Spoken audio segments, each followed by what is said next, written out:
आप अपना कीमती समय दे रहे हैं, आपका दिल की गहराई से बहुत बहुत धन्यवाद। और हमारे देवतुल्य कार्यकर्ता मंडल और बूथ और खंड के जितने भी हैं, इन्होंने ये कार्यक्रम का आयोजन किया है और मेहनत से किया है, उनका दिल की गहराई से धन्यवाद। आपके सामने उपस्थित हमारे विस्तारक महोदय जो प्रयागराज से आपकी देखरेख के लिए पिछले 4 महीने से आपके रहते हैं, दिनों रात आपके बीच में उपस्थित हैं। हमारे दोनों मंडल अध्यक्ष भाई शांतिलाल मिश्रा और केशव राठी भाई, हमारे महामंत्रीगण और मंडल के सभी उपाध्यक्ष मंत्री और सभी समिति जिनका की योगदान इस कार्यक्रम को करने में है। 3-4 चीजें बताना चाहते हैं। अगर हम शुरुआत आप करें तो 24 घंटे तक हम उसको समाप्त नहीं कर सकते, इतना इस सरकार ने हमको बेवकूफ बनाया और ये हमारी पूरी जनता है। हम ये कहते हैं कि जनता उनको चुनती है, लेकिन जनता तो इतनी बोली है, अगर उसे कोई गुरु वाला भी कोई खेल दिखाता है, बंदर वाला खेल दिखाता है और कुछ का कुछ दिखाता है, जनता तो उस पर भी विश्वास कर लेती है। तो उस प्रकार का व्यक्ति आपको मिला जिसने अन्ना जी को धोखा दिया, उसके पश्चात पूरी पार्टी के बड़े बड़े अपने समकक्ष नेताओं को धोखा दिया, कुमार विश्वास जी को बाहर निकाला, बड़े बड़े वकीलों को बाहर निकाला, मतलब जो भी ईमानदारी की बात करता था उसको सबसे पहले ये पार्टी से बाहर करते थे।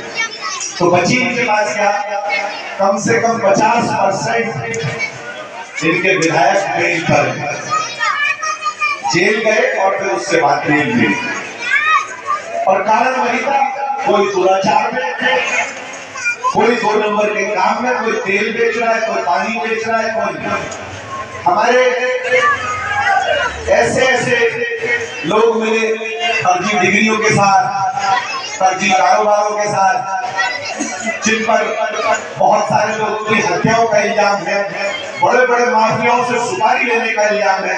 ऐसे ऐसे इनके विधायक हैं, क्योंकि क्या था, बहती गंगा थी, सबने हाथ धोए, जो मिला इससे भी जिस प्रकृति का मिला उसको टीम में शामिल कर लिया। लेकिन मैं गारंटी के साथ कहता हूँ, इस प्रकार कम से कम 10 इनके बड़े वरिष्ठ नेताओं ने भारतीय जनता पार्टी ज्वाइन की है।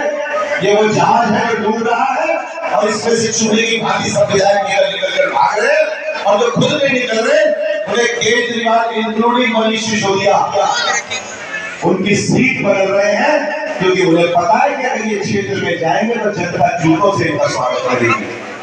आप अपना जोश बना के रखिएगा। मैं देखता हूँ जो नारा लगाते हैं बड़ी छोटी आवाज में आपका नारा लगता है, किस बात का आपको है, आप वो नारा लगाइए। हम इस भारत माता के लिए शहीद भी हो सकते हैं।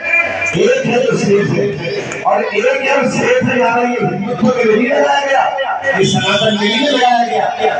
अगर हम हिंदू मुस्लिम भाई भी बहन भी एक है तो ही सेफ है। हमें कोई भी बाहर भड़का देता है, कोई भी ओबीसी कोई नारा लगा देता है और हम आपस में युद्ध करने को तैयार हो जाते हैं। अरे हमका तो रोज का लेना सेना है। हम अपने प्यार मोहब्बत को बनाए रखेंगे तो हिंदुस्तान बहुत दिन दूर नहीं, एक विकसित भारत होगा। और आज 10वें नंबर की लगभग 4थे नंबर की 30वें नंबर की व्यवस्था पाने वाले हैं।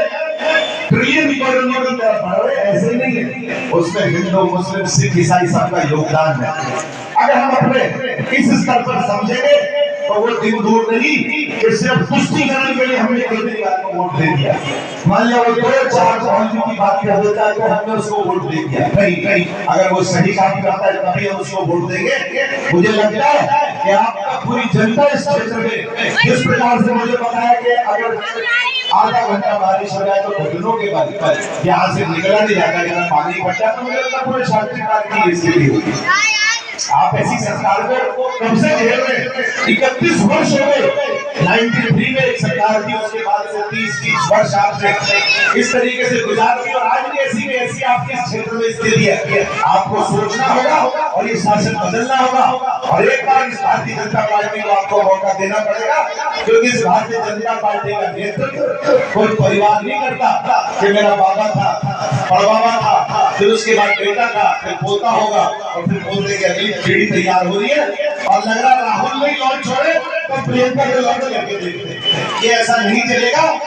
आज यहाँ पे जो कमान संभालते हैं वो लोग हैं जो प्लेटफार्म पर चाय बेचते हैं, जिनकी माँ परिवारों में झाड़ू पोछा लगाती है, वो इस नौकर को करते हैं। और जो व्यक्ति उस चीज को जान सकता है कि आप किन परिस्थितियों में जीते हैं, आप किन परिस्थितियों में अपना जीवन यापन करते हैं, कम पैसों में जीवन गुजारते हैं, वो आपके स्तर को ऊंचा कर सकता है। ना कि वो जो महलों में बैठे हुए जो शीश महल की आदत वाले लोग भंग करके आपके बीच में आ गए हैं। आप समझ ही रहे कितने घोटाले में आपको देखो, जल थल नभ हर तरफ घोटाला है। पॉल्यूशन की स्थिति आपको पता ही है। आपको पता होगा किस प्रकार आपके छोटे छोटे बच्चे बीमार हो रहे हैं। रोज आपको डॉक्टर चक्कर में लाइन लगानी पड़ती है, वहां पे दवाइयां नहीं है। आएगा मोहल्ला क्लिनिक, आज कुत्ते उसके अंदर रात में सोते हैं, गाय भैंस उसके अंदर घुसी रहती है। काहे का मोहल्ला क्लिनिक? और क्या मोहल्ला क्लिनिक दिल को ऑपरेशन करने के लिए? आप सांस की बीमारी से मरने वाले का उसके लिए 4 गोलियां बुखार की और जुबान की, इसके लिए मोहल्ला क्लिनिक बनाया गया? नहीं, हमें अस्पताल चाहिए, ऐसे अस्पताल चाहिए। तब केजरीवाल खुद ही बाहर के अस्पतालों, प्राइवेट अस्पताल में भागता है।